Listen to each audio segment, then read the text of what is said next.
ગમે તેટલું કરો તેમ છતાં ઈડલી છે એ આવી પોચી રૂ જેવી જાળીદાર નથી બનતી તો શું કરવાનું? ગમે એટલો આથો લાવો છો, ખાવાનો સોડા, કુકિંગ સોડા નાખો છો તો પણ ઈડલી આવી નરમ નથી બનતી તો શું કરવાનું? 1 કિલો ખીરું હોય તો એની અંદર 1 ઈનોનું પાઉચ તમારે નાખી દેવાનું છે. આખું પાઉચ નાખવાનું ને કોઈ ફ્લેવર વાળો ઈનો નહીં લેવાનો, રેગ્યુલર સાદો ઈનો આવે છે એ જ લેવાનો. એ નાખ્યા પછી તરત જ એને એક સાઈડ આ રીતે મિક્સ કરી દેવાનું છે. ત્યારબાદ તમારે તરત જ સ્ટીમરમાં ઈડલી મૂકતી જવાની છે.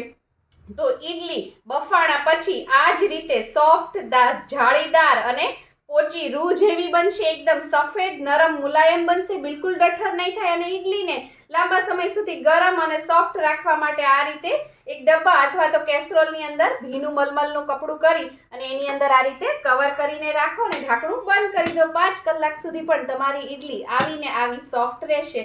આવી જ આઈડિયા, ટિપ્સ અને રેસિપી માટે સબસ્ક્રાઇબ કરો પૂનમ્સ ફ્લેવર કિચનને. Thank you. આવજો.